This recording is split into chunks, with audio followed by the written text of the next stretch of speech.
प्रभु ने तो स्पष्ट कहा है, परित्राणाय साधूनां विनाशाय च दुष्कृताम धर्म संस्थापनार्थाय संभवामि युगे युगे।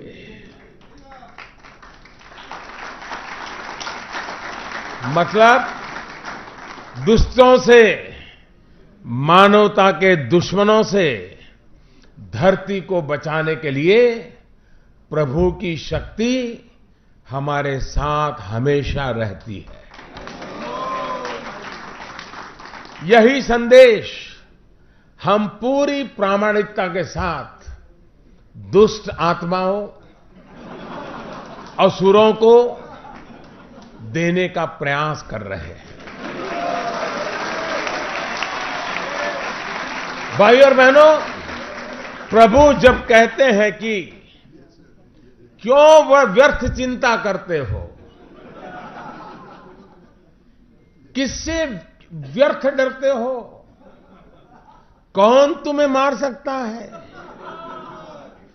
तुम क्या लेकर आए थे और क्या लेकर के जाओगे। तो अपने आप में खुद को जनसेवा और राष्ट्र सेवा के लिए समर्पित होने की प्रेरणा अपने आप मिल जाती है। साथियों, दुनिया की ये भव्यतम श्रीमद् भगवत गीता 3 मीटर लंबी और 800 किलो की है। ये सिर्फ अपने आकार की वजह से ही खास नहीं है, वास्तव में ये सदियों तक दुनिया को दिए गए महान भारतीय ज्ञान का प्रतीक बनकर के, एक प्रतीक चिन्ह बनकर के रहने वाली है। इस गीता को बनाने में इस्कॉन से जुड़े आप सभी ने अपना पूरा सामर्थ्य और रचनात्मकता लगाई है। ये गीता भगवान श्री कृष्ण और स्वामी प्रभुपाद के श्रद्धालुओं की भक्ति और समर्पण का प्रतीक है। इस सराहनीय प्रयास के लिए आप सभी बधाई के पात्र हैं। इससे भारत के पुरातन और दिव्य ज्ञान की परंपरा की तरफ विश्व की रुचि और अधिक बढ़ेगी। साथियों, भगवत गीता को सामान्य से सामान्य मानवी तक पहुंचाने के अनेक प्रयास अब तक हो चुके हैं। सबसे छोटी गीता से लेकर सबसे बड़ी गीता तक इस दिव्य ज्ञान को सरल और सुलभ कराने के लिए निरंतर कोशिश हुई है। देश विदेश की अनेक भाषाओं में भगवत गीता का अनुवाद हो चुका है। साथियों, लोकमान्य बाल गंगाधर तिलक जी ने तो जेल में रह करके गीता रहस्य लिखा है। इसमें लोकमान्य तिलक ने भगवान श्री कृष्ण के निष्काम कर्मयोग की बहुत ही सरल व्याख्या की है। उन्होंने लिखा है कि गीता के संदेश का प्रभाव केवल दार्शनिक या विद्वानों की चर्चा तक सीमित नहीं है, बल्कि आचार विचार के क्षेत्र में भी वो सदैव जीता जागता प्रतीत होता है। लोकमान्य तिलक ने मराठी में गीता के ज्ञान को सामान्य मानवी तक पहुंचाया और गुजराती में भी इसका अनुवाद कराया। इसी गुजराती अनुवाद को राष्ट्रपिता महात्मा गांधी ने जेल में पढ़ा और इससे गांधी जी को भगवत गीता अकॉर्डिंग टू गांधी को लिखने में बहुत अधिक मदद मिली। इस रचना के माध्यम से गांधी जी ने गीता का एक और पक्ष दुनिया के सामने रखा। गांधी जी की ये पुस्तक मैंने अमेरिका के पूर्व राष्ट्रपति श्रीमान बराक ओबामा जी को भी उपहार के रूप में दी थी। साथियों, श्रीमद् भगवत गीता भारत का दुनिया को सबसे प्रेरक उपहार है। गीता पूरे विश्व की धरोहर है। गीता हजारों साल से प्रासंगिक है। विश्व के नेताओं से लेकर सामान्य मानवी तक सभी को गीता ने लोकहित में कर्म करने का मार्ग दिखाया है। भारत के करीब करीब हर घर में तो किसी न किसी रूप में भगवत गीता विराजमान है ही। दुनिया भर की अनेक महान विभूतियां भी इसकी दिव्यता से अछूती नहीं रह पाई। ज्ञान से लेकर विज्ञान तक हर क्षेत्र के अनेक लोगों की प्रेरणा कुरुक्षेत्र के मैदान पर कही गई ये अमर वाणी है। साथियों, मशहूर जर्मन फिलोसोफर शोपेनहावर ने लिखा था, गीता और उपनिषद के अध्ययन से अधिक हितकर संपूर्ण विश्व में कोई अध्ययन नहीं है। जिसने मेरे जीवन को शांति से परिचित कराया और मेरी मृत्यु को भी अनंत शांति का भरोसा दिया। ये बातें उन्होंने उस दौर में कही जब हमारा देश गुलामी की बेड़ियों में जकड़ा हुआ था। हमारी संस्कृति, हमारी परंपरा को भी कुचलने के अनेक प्रयास किए जा रहे थे। भारतीय दर्शन को नीचा दिखाने के भरपूर प्रयास चल रहे थे। साथियों, दुनिया को भारत के इस पुरातन ज्ञान से, पवित्रता से परिचित कराने का एक बड़ा प्रयास मंच पर विराजमान विभूतियों ने किया है और मेरे सामने मौजूद अनेक विद्वानों और भक्तों ने भी किया है। श्रील भक्ति वेदांत स्वामी प्रभुपाद जी ने तो खुद को भगवद गीता के लिए समर्पित कर दिया था।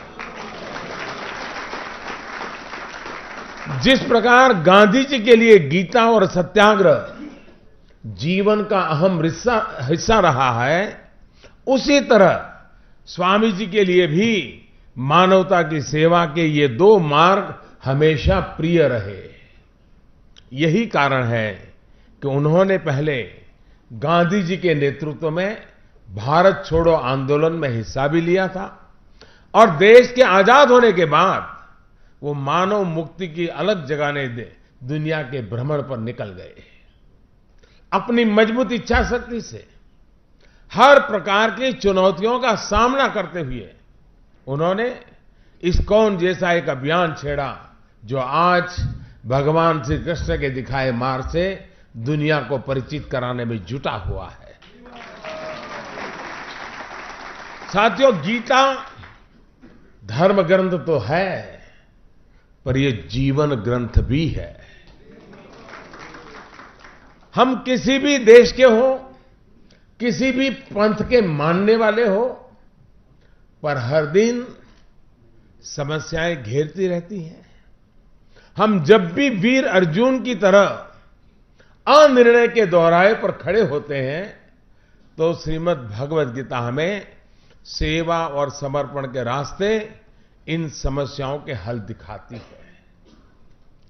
अगर आप एक विद्यार्थी हैं और अनिर्णय की स्थिति में है, आप किसी देश के राष्ट्राध्यक्ष हैं या फिर मोक्ष की कामना रखने वाले आप योगी हैं, आपको अपने हर प्रश्न का उत्तर श्रीमद् भगवद गीता में मिल जाएगा।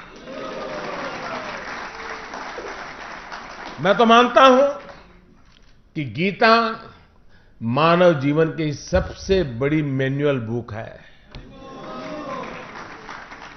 जीवन की हर समस्या का हल गीता में कहीं न कहीं मिल जाता है। और प्रभु ने तो स्पष्ट कहा है, परित्राणाय साधूनां विनाशाय च दुष्कृतां धर्म संस्थापनार्थाय संभवामि युगे युगे।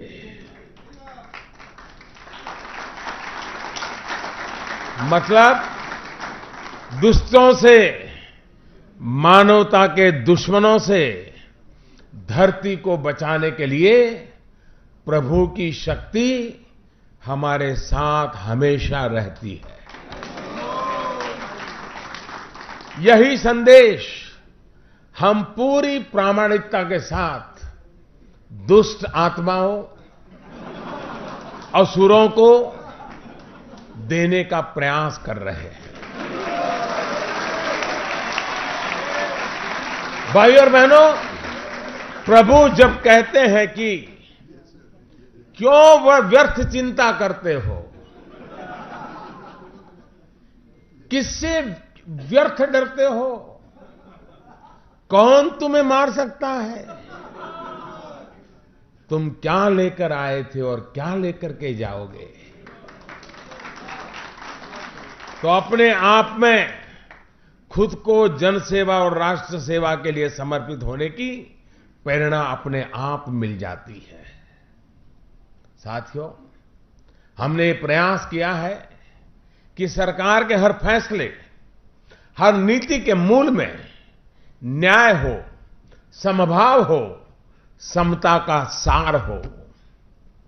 सबका साथ, सबका विकास का मंत्र इसी भावना का परिणाम है और हमारी हर योजना, हर निर्णय इसी भाव को परिलक्षित भी करते हैं। चाहे वो भ्रष्ट आचरण के विरुद्ध उठाए गए कदम हो या फिर गरीब कल्याण से जुड़े हमारे ये निरंतर कार्य, ये हमारे निरंतर प्रयास रहा है कि अपने पराये के चक्कर से राजनीति को बाहर निकाला जाए। साथियों, हमारी सरकार का हमेशा से ये दृढ़ विश्वास रहा है कि भारतीय संस्कृति, भारतीय मूल्य, भारतीय परंपरा में दुनिया की अनेक समस्याओं का समाधान है। हिंसा हो, परिवारों के संकट हो, पर्यावरण से जुड़ी समस्या हो, ऐसी हर चुनौती जिससे दुनिया आज जूझ रही है, उसका समाधान भारतीय दर्शन में है। योग और आयुर्वेद की मुहिम को विश्व भर में पहचान और उसमें जुटे आप जैसे संस्थान और देश के अनेक संतों की तपस्या को हमारी सरकार ने बुलंद आवाज दी है, जिसके परिणाम स्वरूप आज हेल्थ एंड वेलनेस के लिए विश्व तेजी से योग और आयुर्वेद की तरफ आकर्षित हो रहा है। साथियों, मेरा ये भी मानना है कि योग, आयुर्वेद से लेकर के हमारे प्राचीन ज्ञान और विज्ञान से अभी दुनिया का सही मायने में परिचय होना काफी बाकी है। हमारा सर्वश्रेष्ठ अभी दुनिया के सामने आना बाकी है। मेरा आप सभी से, हमारे पुरातन ज्ञान विज्ञान से जुड़े तमाम कर्मयोगियों से ये आग्रह रहेगा कि वो अपने प्रयासों को और गति दें और नई पीढ़ी को भी रिसर्च से जोड़ें। सरकार आपकी मदद के लिए हमेशा तैयार है। एक बार फिर इस्कॉन से जुड़े हर भक्त को, हर भारतवासी को, मानवता में विश्वास रखने वाले दुनिया के हर व्यक्ति को इस दिव्य भगवत गीता के लिए मेरी तरफ से बहुत बहुत बधाई। आपने मुझे यहां आमंत्रित किया, इस पवित्र अवसर का भागीदार बनाया, इसके लिए मैं आप सबका बहुत बहुत आभारी हूं। बहुत बहुत धन्यवाद। हरे कृष्णा।